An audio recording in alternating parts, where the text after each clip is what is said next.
Seven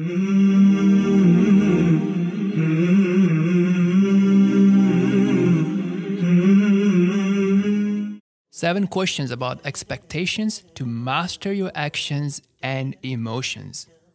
The breakthrough idea for this week is that the quality of our expectations can dramatically change our actions and emotions in all areas of our lives and in all relationships.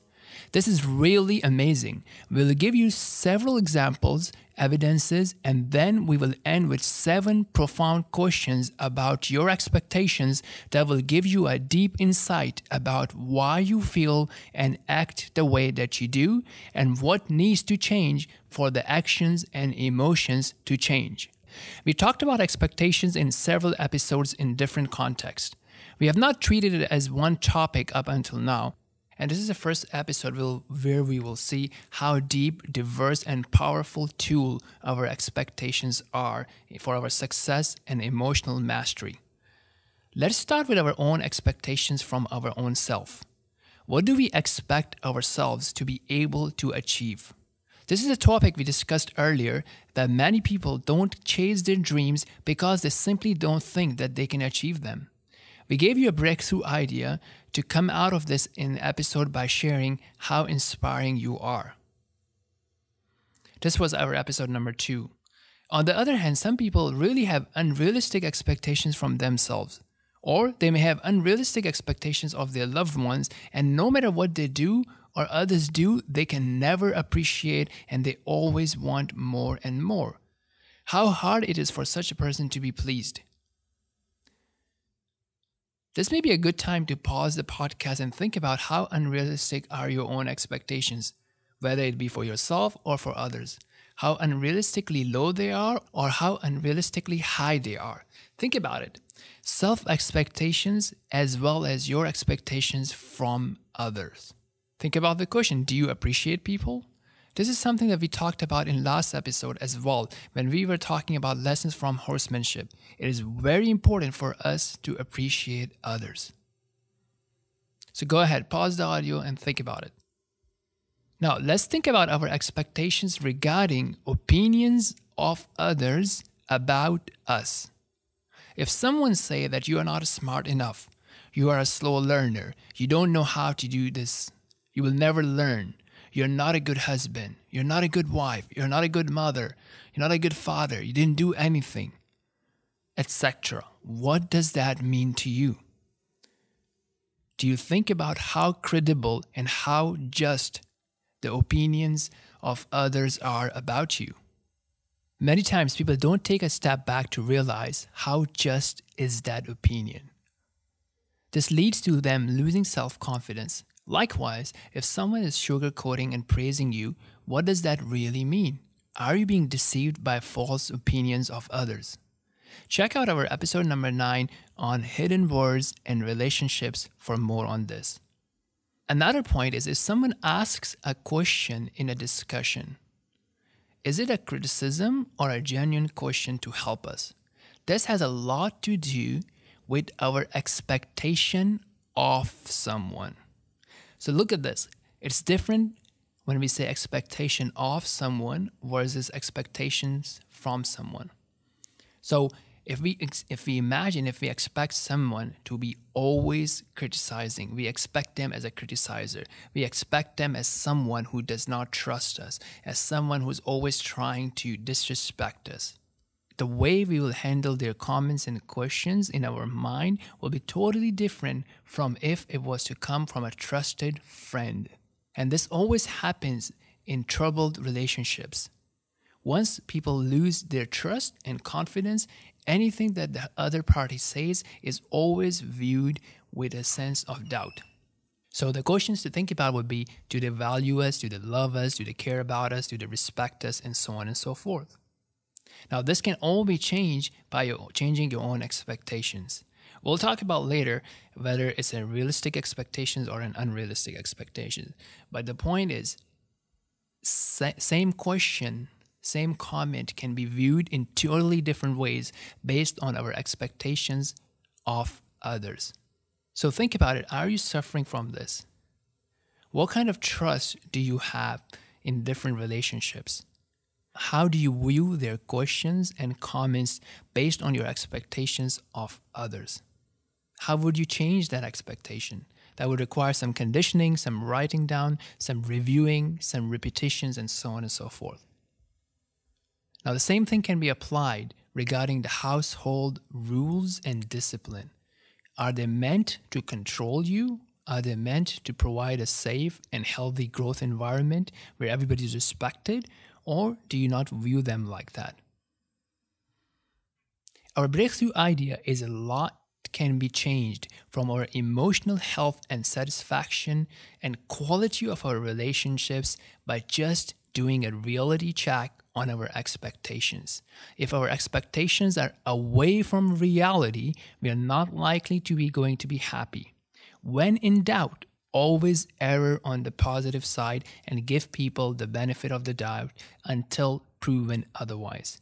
Look, Allah subhanahu wa ta'ala advises us, and He says in His book, وَقُلْ لِعِبَادِي يَقُولُوا الَّتِي هِيَ أَحْسَنُ إِنَّ الشَّيْطَانَ يَنزَغُ بَيْنَهُمْ إِنَّ الشَّيْطَانَ كَانَ لِلْإِنسَانِ عَدُوًّا مُبِينًا.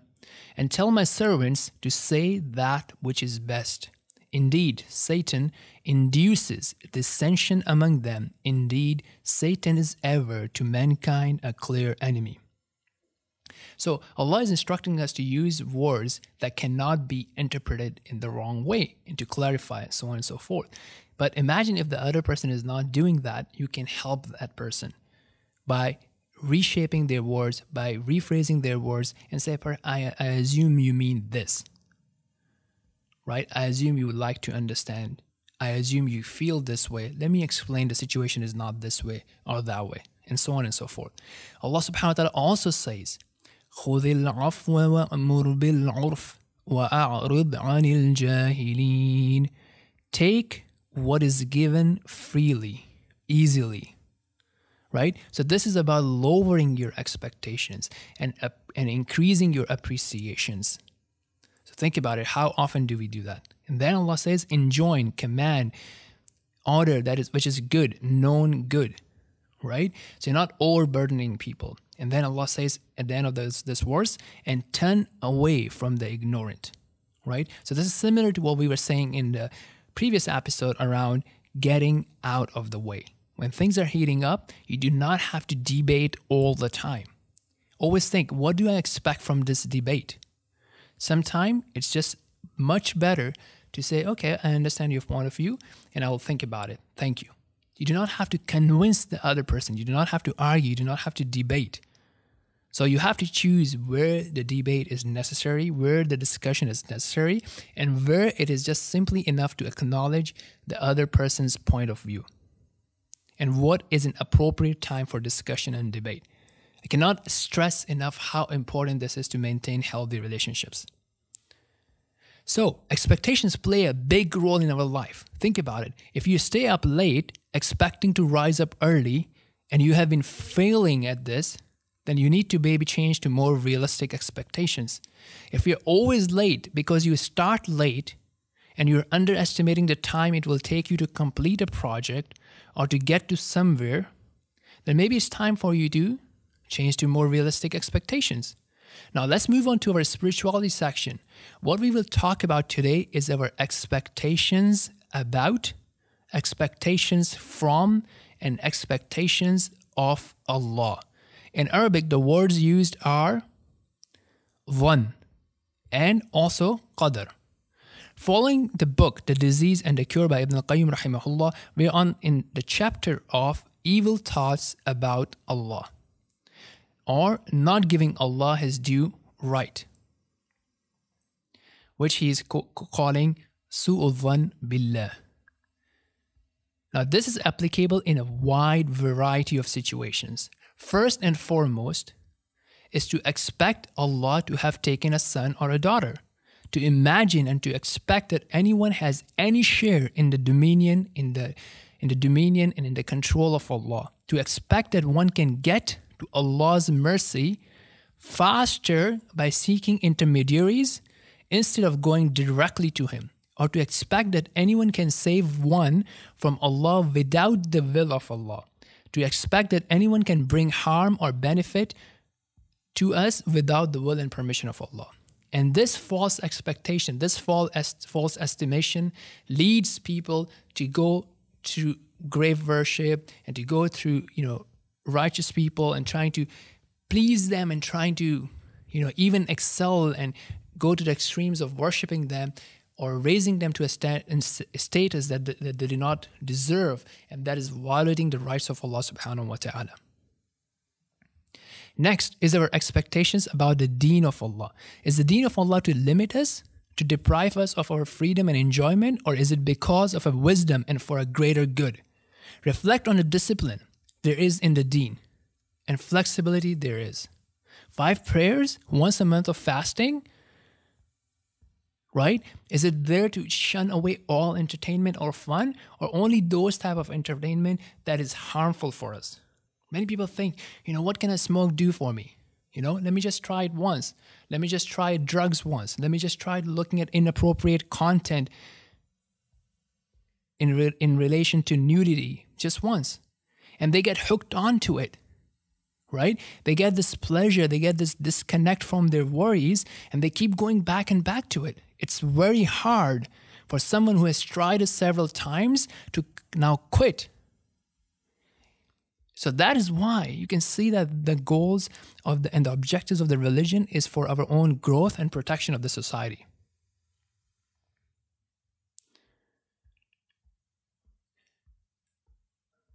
Likewise, if a hardship falls on us, what are our expectations? Does that mean Allah does not love us? Or does that mean Allah is testing us and Allah will raise our status by patience? Similarly, if good times fall on us, does that mean that we are beloved of Allah? Does that mean that everyone who has more luxury and ownership in this world is a beloved of Allah? Right? So these are all related to realistic and unrealistic, good and bad expectations from Allah. Likewise, if you do something good for the sake of Allah and the other person does not appreciate, does not return your favor, does not return your favors likewise, is not kind to you, is not appreciating you, does that mean that your efforts are going to waste? Another thing is our expectations about the justice of Allah. Is this all going to end without justice? Will the poor and the rich be equal? Will the patient one and the transgressors be equal? Allah subhanahu wa ta'ala says in His book, وَمَا خَلَقْنَا السَّمَاءَ وَالْأَرْضَ وَمَا بَيْنَهُمَا بَاطِلًا ذَلِكَ ظَنُّ الَّذِينَ كَفَرُوا فَوَيْلٌ لِلَّذِينَ كَفَرُوا مِنَ النَّارِ. And we did not create the heaven and the earth, and that is between them aimlessly. That is a false assumption. That is the assumption of those who disbelieve. So woe to those who disbelieve from the fire. And Allah subhanahu wa ta'ala says, أَمْ نَجْعَلُ الَّذِينَ آمَنُوا وَعَمِلُوا الصَّالِحَاتِ كَالْمُفْسِدِينَ فِي الْأَرْضِ أَمْ نَجْعَلُ الْمُتَّقِينَ كَالْفُجَّارِ. Or should we treat those who believe and do righteous deeds like the corruptors in the land? Or should we treat those who fear Allah like the wicked? So these questions are encouraging us and guiding us to think and reflect that there's a purpose behind the creation. The ones who submit and do righteous deeds, the ones who love Allah the most, will not be treated like the ones who do not. Is the one who does not pay much attention and does not give much regard to the commands and prohibitions of Allah and violates it left, right, and center. What are his expectations from Allah? Is he giving Allah his due right, or the one who is negligent of Allah, his right, negligent of the hereafter, and just wandering blindly? Or the one who gives least priority to Allah and is much more concerned about how people see him? And he does not care about how Allah sees him. He's afraid of people, but is not afraid of Allah. Think about it. If someone has an amazingly high standard for creation, right, regarding the time he wakes up the kids for school, the time he's always on time, and he's right away answering certain phone calls, being on time for the meetings, serving food to children or even to pets, taking them out on a walk, but is extremely lazy when it comes to prayer times. All these things have consequences. He keeps chasing the pleasure and approval of the creation, thinking that this is how he will become rich, this is how he will become powerful, this is how he will become happy and content. And he forgets the one who created content, the one who created happiness, the one who owns all might, power, and richness. Okay, so now that we have seen all these examples, ideas, evidences, and thoughts, let us go to the 7 questions that we need to be asking ourselves. What are our expectations from ourselves?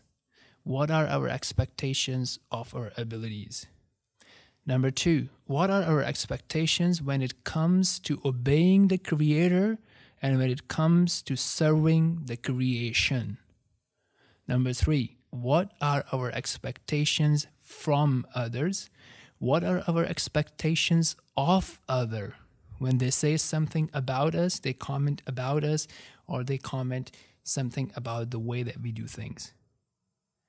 Number 5, what are our expectations when great and happy things happen to us or for us? And what are our expectations when painful things happen? Do we think that one implies that Allah is happy with us?